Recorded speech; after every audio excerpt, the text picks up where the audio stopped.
Well, hello. Welcome to Microsoft Virtual Academy. Security fundamentals. Yes, indeed. I love that. It's good. I like it. We got the Vanna White hand going on already. We've just started nailing it already. See, but that makes me want to make like a sidekick joke, because I always feel like, Vanna White's the one in the background while Pat Sajak's in the limelight. Christopher, I'm always happy to be your sidekick. I won't, though, because really, at the end of the day, I think you're doing most of the work in these particular MTA and MBA happy to do so. presentations. Happy to do so. That's good. I am too. I'm very much so. So we're here to continue the series we've started on Microsoft Technology Associate certifications with security fundamentals. We've done one of these prior up to this point, the networking fundamentals. You can go take a look at that on MicrosoftVirtualAcademy.com. And yeah, if you want to see more and more Microsoft Virtual Academy content on MTA, we're going to be bringing it to you over the next couple of weeks. What's next? Let's see. We jump right into Meet the Presenters. Oh, I guess we want to get some slides up for you over there. Just a second. Slides aren't. I forgot we're a little out of sync because you're the one showing the deck and I'm the one talking. So the slides aren't. Okay, so there's the first. That's of course. Yes, we're good. There's our first slide. So Microsoft Technology Associate. There we go. Oh, wait. Let's go back. Sorry. No, it's good. 98-367 Security Fundamentals. Christopher Chapman, me, Thomas Willingham, gentleman next to me. We talk a little bit about ourselves. IT manager and implementer, 15 years in IT, doing pretty much everything you can do. Small, medium business, enterprise, consulting, implementation, hands-on. I did phone support at one point. Everyone in IT should do phone support for a small period of time. It will teach you some of those valuable lessons in life at all. Think anything else on here is really that pertinent. Instructor, I am an MCT. I've been an MCP and MCSE since the NT4 days. I think that's it. I've taken the Microsoft Technology Associate exams in the infrastructure realm, server administration, operating system fundamentals. They're great tests. They're great knowledge. They're great for people starting out, career changers, new to IT, or maybe you're in an IT role and you're looking to advance into something a little bit more complicated. These are a great way to do that, to get you started, especially if you're new to certification, I think. Because some of our certifications, they're a little intimidating. They're a little lot to handle. They're a little meaty. They can be. They're meaty. These ones, not quite as much so. So they're a good prep for even further certifications. And my contact info is on here. You can email me at ChristopherMVA@Microsoft.com or Twitter at ChristopherMSL. See, now I'm totally okay with spending a little bit more time on your slide. Once again, you have that like glamour shot going on, that artist. Look, I'm an artist. Versus me, we'll go to the next slide. I have the hipster selfie. There's nothing wrong with that. That's notice the selfie there, and I'm pensive. I was gonna say you seem more contemplative than I do. I'm a little more pensive, and honestly, one of my favorite posters is in the background. Code to Fame. It was an old home server platform contest that they ran about coding, but I just like the fact that somebody wrote code and fame on their hands. I thought that was funny. My background is I taught MCSE and Novell C&E and consulted for about 10 years. I did some courseware authoring for Microsoft Learning. Currently, I am a content developer for remote desktop virtualization for about the last 5 years. To contact me, gotthomas@Microsoft.com. Feel free to contact me if you've had questions. I've had some people contact me and Microsoft. Christopher, I think you have also had some people contact you from previous courses. Yep. We actually get back to people. I've been known to answer a question or two to help people out. Always willing to help people out. Yes. Or feedback. I will say, I can be a little funny here. I got an email last week looking for tech support. Like, not the tech support team. Somebody emailed me and said, I need help fixing something. I can't remember what it was. And I was like, here's a link to our support team. They can help you out. So if you email me for tech support, not sure I'm going to be that. I mean, I'll be responsive, yes. How helpful I'll be will be relative. Well, okay, so sometimes when you receive a response from somebody, there's two levels of help. There's one, here's the help directly.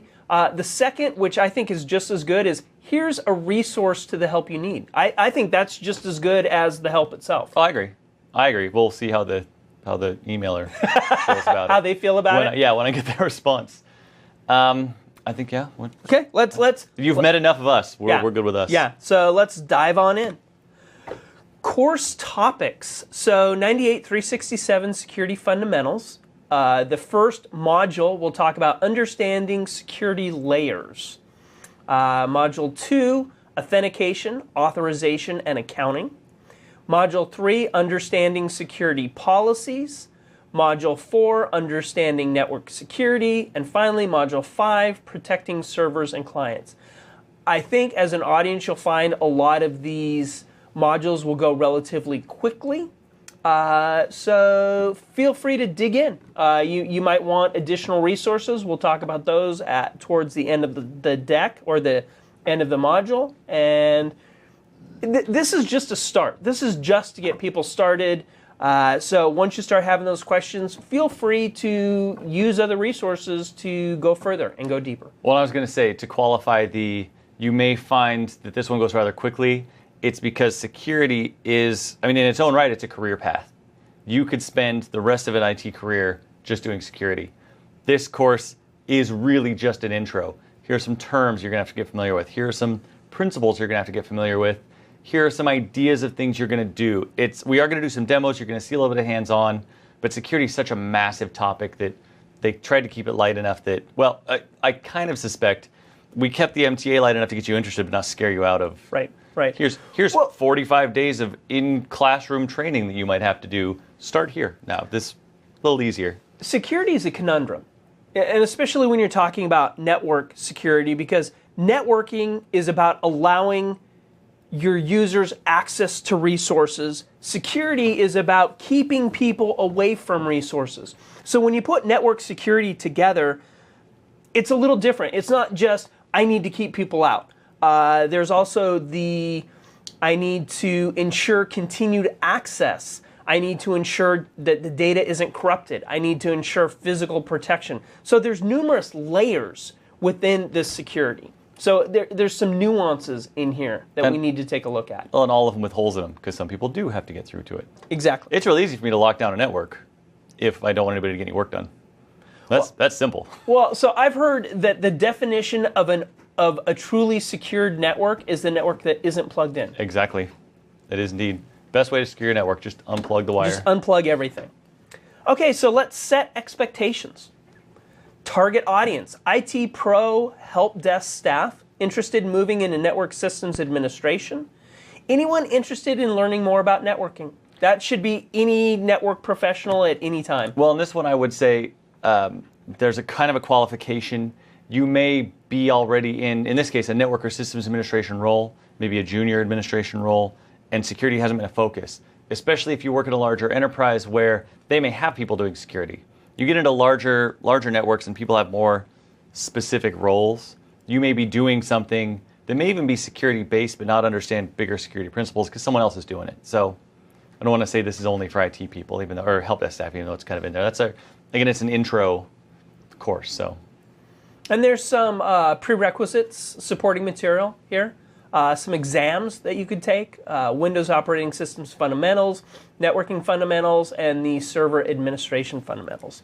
And a note about that, because I'd put this, when I built this slide, I struggled with this because you're going to see at the end of the modules additional resources and next steps, and these are on there as well. And the reason for that is these 4 MTA courses, the security, the network fundamentals, the operating system fundamentals, and the server fundamentals, are to some degree sort of interchangeable. You could take them in any order you really want to because they're not interdependent. So what order you take them in is up to you. So I put them here as prerequisites, suggested prerequisites and supporting material, and then again at the end as additional resources, depending on which ones you're taking first. If you're taking security first, then these aren't prereqs, they're going to be additional and next steps. If you're taking security last, these may have been your prerequisites. So. But you might find that you get a little bit more out of security by having taken these first. Probably. We were talking about this actually before we started recording today. My preference, I think we kind of all agreed, us and the production staff, networking and OS fundamentals are kind of going to be the starting point. Those first 2 you see on this list, 349 and 366. And then server administration and security are going to be your next 2. Again, I won't go too far into dictating an order, but that's kind of the idea. Okay, so we get to dive in. Yep. Now is the time. So Microsoft Virtual Academy, Module 1, Understanding Security Layers. So security layers, we'll talk about security principles, and we'll talk about physical security. So core security principles. Core security principles include CIA, confidentiality, integrity, and availability. Confidentiality, so keeping the data and resources that you work with private. So the data that you have access to, ensuring that unauthorized users do not have access to it, and that authorized users do have access to it. So there were, this was a while back, there were some court cases that a hacker got onto a network and found or argued that he was welcomed onto the network when he came aboard. So he got a login message, he used someone else's login and someone else's password, but when he accessed the network, he received a login greeting for the network. Hello, welcome to the network. So he argued to the court, well, I was welcomed on the network, so not my fault. Actually, he won. I said, did that work? Yeah, that did work. So what they did, that's why nowadays a lot of the messages that you see are more confidentiality based. Welcome to the network if you're the appropriate user. If you're the appropriate user, continue to access resources. If you're not the appropriate resource or the appropriate person, you should log off at this time. Notice that, I don't remember what the date was, but there was a shift from, because before, network messages used to be very welcoming. Hey, welcome to the network. Come on in. It's great. And then all of a sudden it shifted and it became welcome to the network if you're the appropriate user. So that's confidentiality. Integrity. Ensuring that the data stays intact, is consistent, is accurate, is valid. What do we mean by this? Well, hard drives go bad. Content over the wire gets corrupted. Ensuring that this data integrity stays appropriate. Or hasn't been modified. Modified how? Yeah. Someone changing it. I mean, in all fairness, someone gets into your network. They don't necessarily want to do, well, this would be a way to do damage. They don't want to steal your information. They want to change it in a way you don't know about to impact business elsewhere or later on. Okay. So possibly changing figures, values, whatever, Exactly. in a database or something. So yeah, again, that would affect integrity on the network. Yep. Anything that changes your data. And then finally, availability. Describes a resource being accessible to the user. So we talk about uptime. I'm sure you've heard the term uptime or service level agreements. Service level agreements basically refer to what availability and integrity should the data have for resources for users to connect to. Mm-hmm. When's it going to be around? How long is it going to be around? Can I expect that it's going to be available a certain percentage of the time? Well, and in this case, in fact, here at Microsoft is a good example. It's a matter of, can I get to it when I need to? If I go on vacation, can I get email? Can I access files? If I have an emergency and I'm in the Caribbean, which would be awesome, and someone calls me and says, hey, it's an emergency at work, we need a document you've been working on, can I get to that document? Can I get that document to them? Another availability concern. And it's funny, again, we talk about how security is kind of contradictory. On this slide, confidentiality and availability don't play well together. We want to lock all this data down. We want to keep it secret away from people. But we also want to make it available and make sure people can get to it in as many ways as possible in some cases. But the appropriate level at the appropriate time. Yep. Let's talk about least privilege, attack surface, and social engineering. Least privilege deals with, as a user, when I access a system, I should only have least privilege as what's needed. If I constantly log into a system as the admin and I don't need to, whatever happens to me as that user on the system as admin affects the whole system. If I make a mistake I wipe out data, it has greater impact. If instead I log in as a user with less privilege and I get a virus, I wipe out data, I'm less likely to have a system-wide impact and more just it affects me as opposed to it affects the system. Or, and this is a classic one for me, I love talking about this, if you leave your computer unlocked and go get a drink. So I've worked in IT departments for a long time, and the help desks I've worked on, where we, I won't say punished people, but we educated people in that you don't want to walk away from your desk and leave your computer unlocked. Well, what happens if you walk away and your computer's unlocked? What does that give others access to? Whatever you have access to. So if you're an administrator, or if you have access to things you shouldn't or don't need access to, I sit at your desk, I now have access to all of that. And honestly, to modify data, to corrupt data, to do something malicious, that can only take 10 to 30 seconds. I mean, you don't need a long time to get something like that done. I have a sort of an example, although it's not a least privilege issue because it was email-based, and email you have to have access to.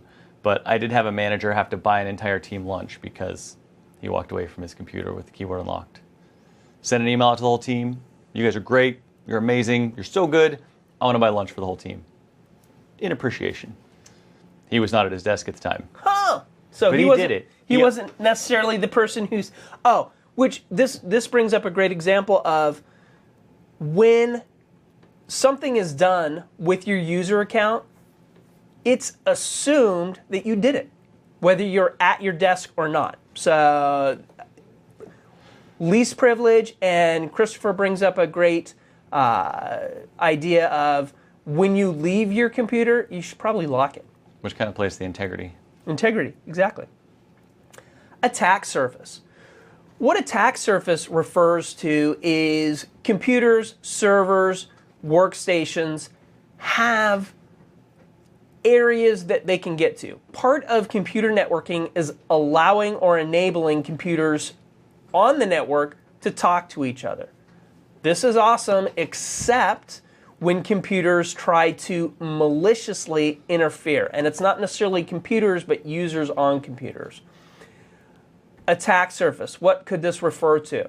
So you have a server that hosts a web server. If it's hosting a web server, there's certain ports that you need open, 80, 389, 80 for HTTP, 389 for HTTPS.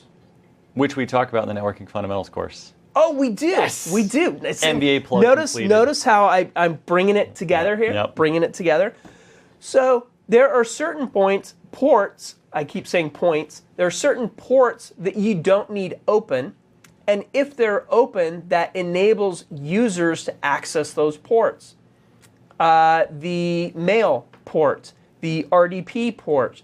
If you don't need those ports open, you should probably close them. So ensuring that the surface that your computer projects to the internet is as shut down, and not even the internet, the network, is as shut down as possible and has as few entry areas as possible. Yep.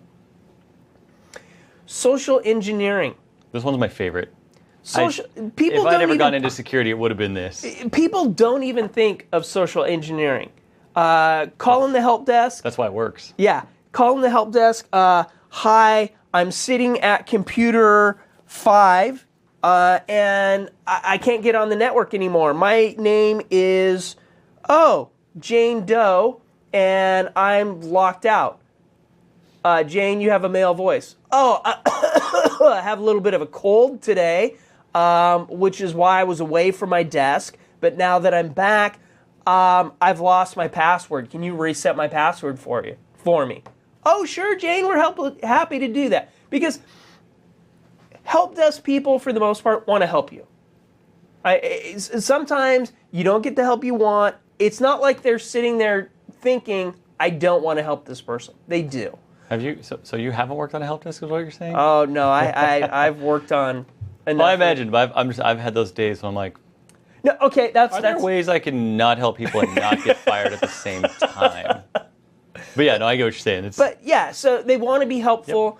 Yep. So social engineering is basically, okay, so one thing that was pointed out to me, and I'm going to point this out just to keep myself from doing it. I said basically a ton last course. A ton. So I'm weaning myself off All right. Well, that word. I need some method. I need like a quarter jar Need a squirt or bottle. something.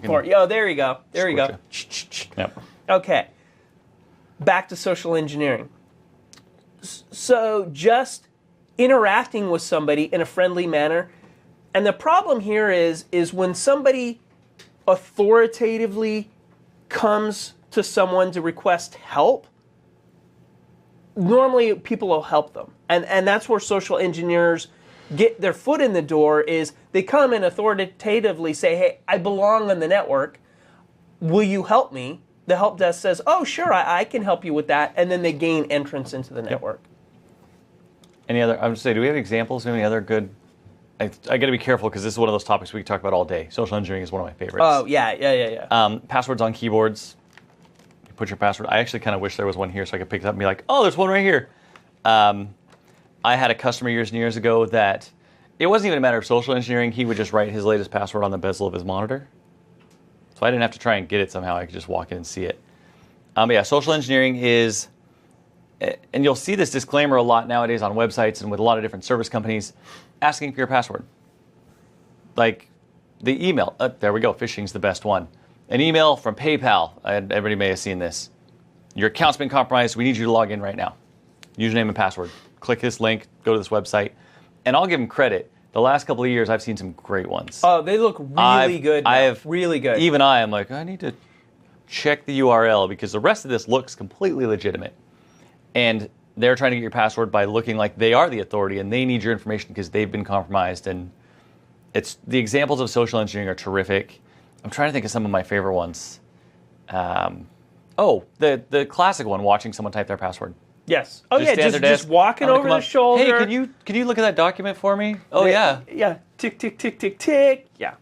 So I actually keep a password that is, I'll tell some people, kind of my standard password. 9 characters, 5 letters, 1 special, 2 caps, 3 numbers. And they're all randomly arranged. Wait. You're talking about password stuff? We have a password area. We have a password section in the... I think you're foreshadowing. Sort of. But in the conversation of social engineering. So I'll tell people they can actually watch me type my password because it's confusing enough and I type it fast enough that they're not actually going to be able to sit there and figure it out unless I do it 3 or 4 times in a row. Another little trick. Most people don't want to do that though. Who here, I wish I could get a show of hands, who here wants a password that is a random arrangement of letters, numbers, and special characters? Yeah, for the most part, I don't. Yeah, no, most people don't want that. No, instead, I'll kind of give how I use my password. For my passwords, I use 2 words. 1 word, static. Okay. I actually found this out, or I started using this when I was on a networking team.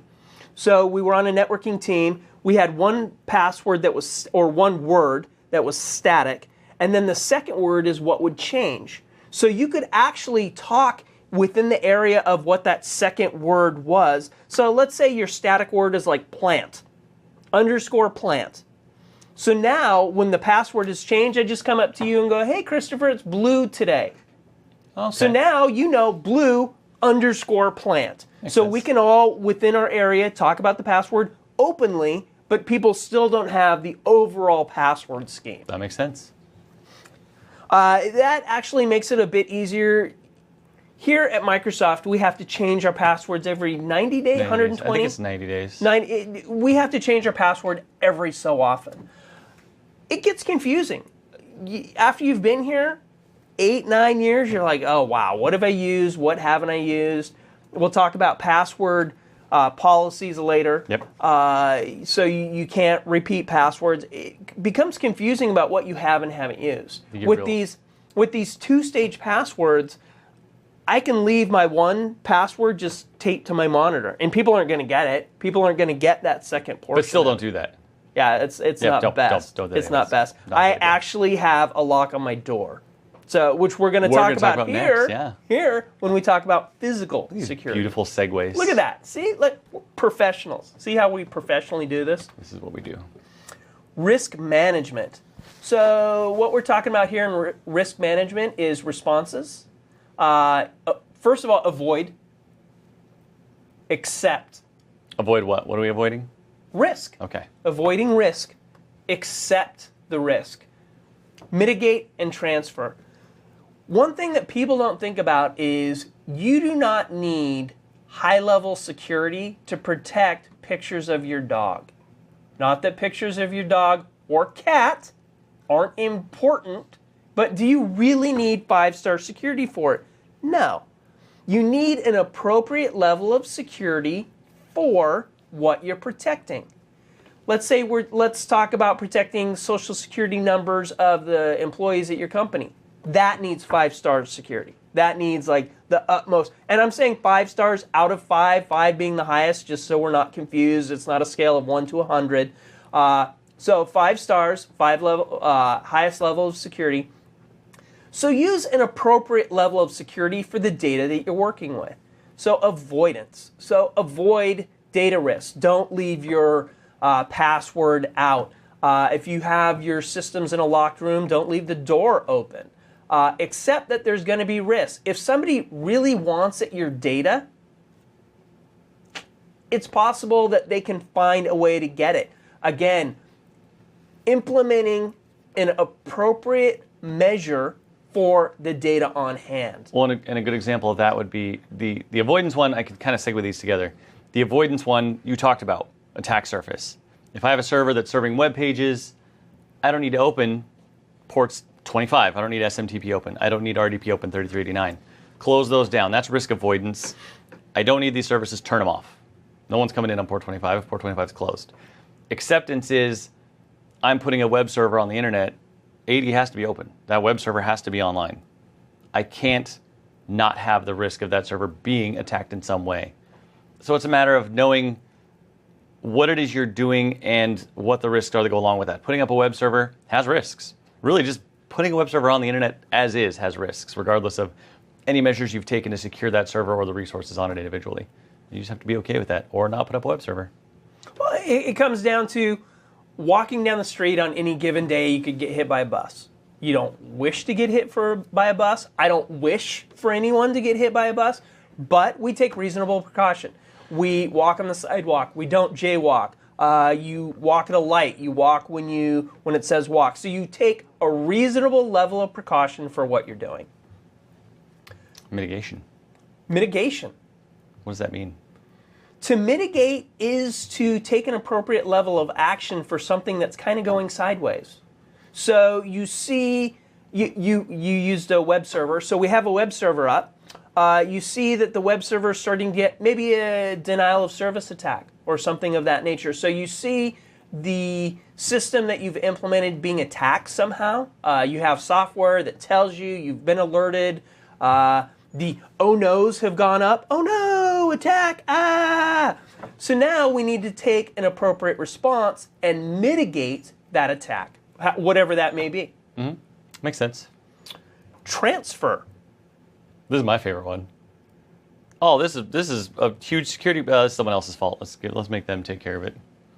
But to some degree, and I make a joke out of that because you can, but it's true. I'm going to put my servers in a data center.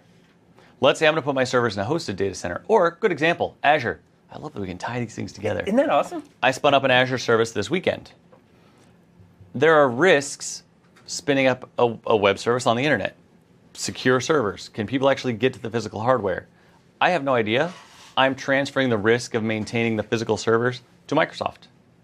I don't want to maintain the boxes for 100 different reasons. Updates, cost, security, high availability. I don't want to do any of that. So I'm taking all the risk of all of those things and I'm transferring it to a hoster, in this case, Microsoft. Well, do you want to be in the data center business? No. No. And I already am. It's terrible. So let somebody else do that. So transfer responsibility to them. Mm-hmm. And then focus on what it is you want to do. Yep. And all the risks go with it. Exactly. And that's one of the benefits of Azure is that we can transfer small, medium, and even large businesses can transfer responsibility, data center responsibility to another company. Yep. In this case, Microsoft, to handle that. And then they can focus on, developers can focus on developing and not the underlying technology. And then Microsoft, to go back to that list of 4, Microsoft gets to avoid and mitigate the risks. Exactly. Next, physical security. Physical security is your first line of defense. You can achieve this by using access control at different layers. Layers sounds really technical. It's not really technical. It's more conceptual. I'll show you here in just a second. And then defense in-depth approach. So having a multi-tiered or multi-layered level of approach. And now, I will make a note here. Defense in depth applies to physical security and logical or technological security. So here we're just putting it in the context of physical. We'll talk more about it as we go through other sections. defense in depth. So external perimeter. So can somebody even get on the property that your servers are hosted in and get in the building? Step one. Step one. Security cards. Yep, we already have. You may have these. You may already use them. Yes, you have your security card. You swipe the security card. It allows you to get in the building. So now we have one level of security. So we have an external perimeter security. This external perimeter security can be breached. Tailgating. So I've never, ever done that. Ever. You've never forgotten your badge and tailgated in with somebody? I would never tailgate against the rules because I needed to get to my office because I was late to a meeting. Because that would be wrong. It would be. It would be wrong. It's against the rules. Internal perimeter. So once you've gotten into the building, you may have another swipe to get into the room, the physical data room. You had an example of this. You have a lock on your office. I have a lock in my office, exactly. So I swipe to get into my building, then I have additionally a lock on my office that I need to key into.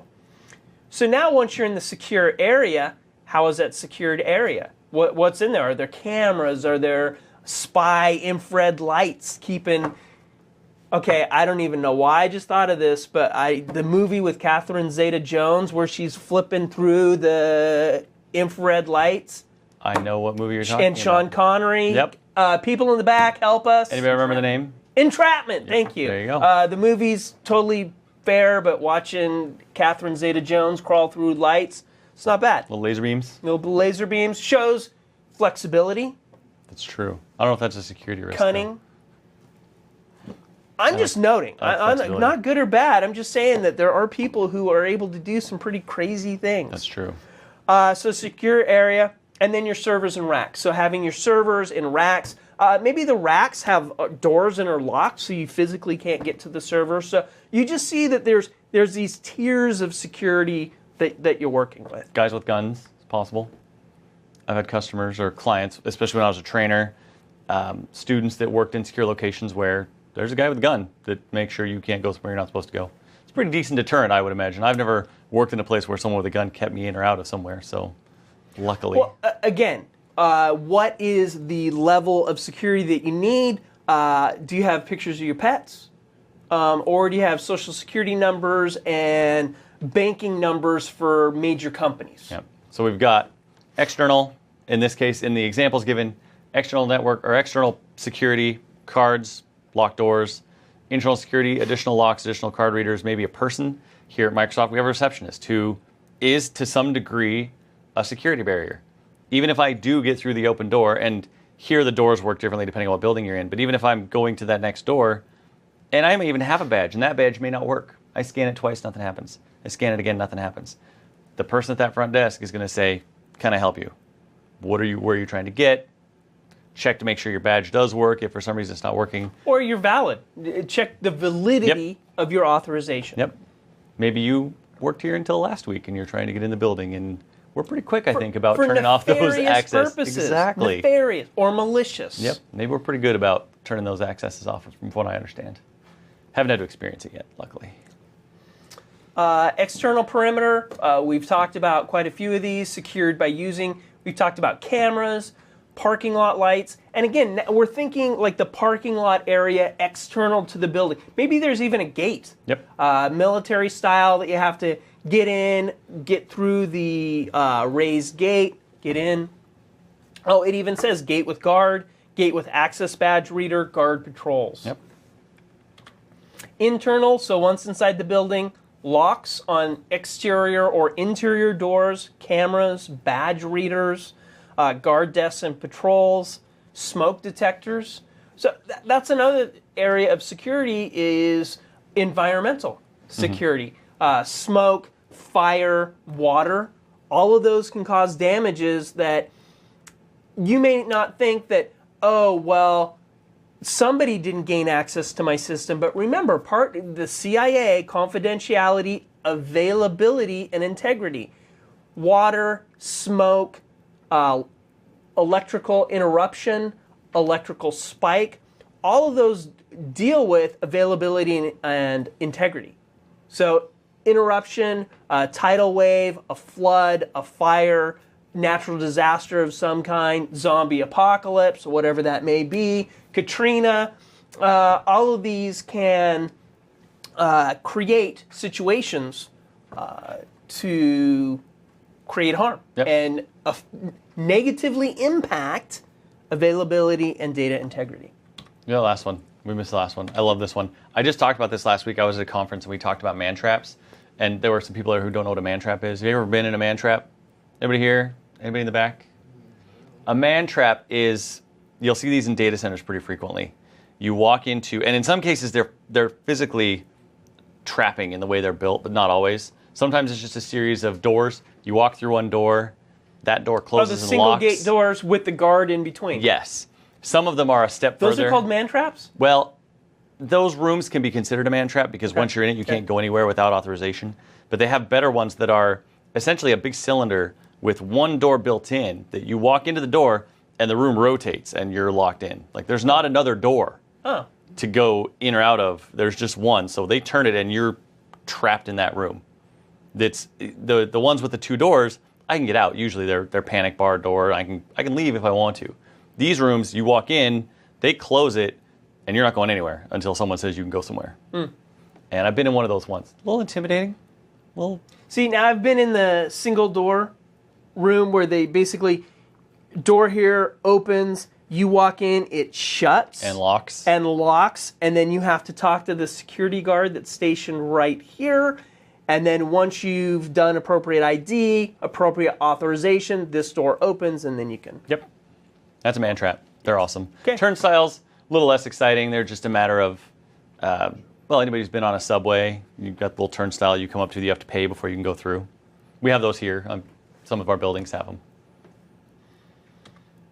Secured areas, so specific portions of the building may have a secure area. Server rooms. Badge readers, keypads, another instance. Biometric technologies, fingerprint scannings, retinal scanners, voice recognition systems. Security doors, so it could be a security door, x-ray scanner, metal detector, again to ensure what you are and aren't taking out of that room. There could be cameras, and then intrusion detection systems, light beam, infrared, microwave, and or ultrasonic. Lasers. Catherine Zeta-Jones climbing through lasers. Flipping through. Yep. There was another one. One of the Ocean's movies. They had a scene like that. Oh, did they? Yep. The I think it was the second Ocean's one. movies are good. Like them. Device security, so servers, ensuring that they're physically locked. So if somebody can come in and physically remove a device and take it, then at that point, they can take however long to get in that they want to. You may say, oh, well, my security to get into the system is pretty reasonable, but once they get in, they can't really do anything. Well, you hear about people that yank ATMs from stores. So at that point, they physically remove the device, they take it to another location, and then can take however long they want to get in to what they want to do. Absolutely. Desktop secured to desks, and then mobile devices, docking stations, security cables, safes. I know one thing that you don't see this very often, the desktop security desks and the mobile devices and docking stations with the cables, you don't often see physically secured hardware at the client level, desktops and laptops. So a lot of in this case, the security you're going to mitigate another way. We have this laptop. We could buy some hardware and lock it to the desk, which kind of defeats the purpose of it being a laptop. But mobility, and makes them, you hamper mobility. You do. So instead, you build systems that prevent sensitive data from being on that laptop in the first place. Okay. Make the device Mitigation. less of a security risk and make your access focus more on the access focus less on the device? Well, there's multiple ways that could be done. You could use some type of hard drive securing encryption technology. So as you boot up, you have to type in a key or a password of something. Do we have one of those? BitLocker or something of that nature, Yeah, right? we do. Right? So we have BitLocker. As you boot up, you have to type in a key, or if you have TPM, it'll hold it. Yep. So if the drive is removed from that device, it's not going to be usable. We have that. Scanning technologies. Another method that you mentioned is keeping the data off the local system. Yep. You hear periodically, again, part of having a laptop or having a mobile device is mobility. So ensuring that the device is not only encrypted, or if it's not encrypted, that there's no data on the Nothing on device itself, and you're remotely accessing resources and data. So if the device is taken, there's no compromising information on it. And that's something that, as people watching this video may be coming into IT, like I said, new to IT, new to security, one of the biggest pushes in IT right now is bring your own device. We call it People-centric IT. people-centric IT. And So under that, there's BYOD, bring Yep. your own device. which means I have a phone in my pocket that is mine, that I can bring to work or take out of work and maybe do work on. I get my work email on my personal phone. Microsoft has to find a way to mitigate the risks associated with that. There are ways that they can, from their servers, our servers, control certain aspects of my phone. And in some cases, you may have heard of different companies, different technologies. If I connect my phone to a corporate network to get email, if my phone gets lost, they can erase the whole phone. Remote wipe. Yep, they can wipe it, gone, done. So it's a bigger concern nowadays to make sure the device is not the risk, but the device's access to your network is more what you're focused on. So yeah, it just depends. Theft recovery software. So being able to locate your device if it gets stolen, and laptop alarms. So I see this laptop alarm, and I totally flash to Despicable Me 2 with the little minion booking around with the helmet with the flashing all wee-oo, wee-oo, wee-oo. I want an alarm like that for anything. I do too. Yeah. The minute something goes wrong, I want a little minion booking by, wearing the helmet, flashing with the wee-oo, wee-oo. That would make IT work exponentially more exciting. We have some good ideas here. Yeah, we do. They just need to get implemented. I wonder. Yeah, we'll have to make some calls. We have a research department. We'll have to find some email addresses. We're at the end. Awesome. So additional resources and next steps. As we mentioned before, this course isn't to cover everything. It's to get your feet wet, give you some ideas. One thing we want to ensure is that you, from this course, have the ability to go out and become a bit more self-sufficient. One of those resources is Microsoft.com/learning. So look around on that website, and think you'll find a lot of great resources. Yeah, in fact, on this slide, we've got instructor-led courses and exams and certifications in those second two columns. To find all of that information, you can go to Microsoft.com/learning and find it. Courses, we have a class locator that'll help you find a place near you. You can take the course if you want to get in and get your feet wet, get your hands dirty, actually, in this case, because they're going to be hands-on courses. And places to take, schedule, sign up for the actual exams once you've completed either this course or an instructor-led course. The books usually find online. We do ebooks a lot. Different vendors sell different books. Microsoft Press is obviously our preferred publisher for books. And I'm trying to think of anything else in this case. Again, to revisit what I talked about in the prerequisites, a lot of the things here you saw in the prerequisites, it really just depends on the order in which you're doing these courses. So some of these you may have already done at this point if you're watching this one. Some of you may not. And I included at the bottom of the instructor-led and exams 20410, installing and configuring Windows Server 2010, and exam 7410. That's the first of our MCSA series, Microsoft Certified Systems, I think it's Administrator these days. Administrator, I think. They change them from time to time. This is where once you finish the MTAs and you're getting into really wanting to then dive into the Microsoft world, learn about our technologies very specifically, our implementations of security, of networking, the MCSE tracks where you're going to start usually. So that's the first exam and course in that track. And then the exams and certifications? Yep, that's all. It's all same place. And take the course, take the test, we've had a couple of people email us and tell us that this course prepared them for the MTA cert. So Yeah, which is great. That's terrific. Which is great. Oh, and by the way, price for MVA content, how much does it cost to join the site or to take the courses? nothing at all. Knowledge for free. Exactly. Come take some classes. The MVA courses are really, really good, taught by a variety, typically subject matter experts Taught by some of the best you can find. You can't beat that. I mean, you're not going to find, that's one of the benefits. You're not going to find that in a classroom. Not that the instructors aren't good and very knowledgeable, but now you're talking about you're being taught a course by the people who are developing the technology, creating the technology. Can't beat that. You can't. Most of the time. I don't know. We'll see. They may be good at creating and developing and designing technology, but And not so good at talking their to the ability people. to teach you about it May not be so good. remains to be seen. No, we've got great presenters in MBA, so all of our, I said every single course is amazing. So come on back, take some classes. Yeah, and we'll be back for Module 2 at some point. Exactly. Great. Thanks for coming.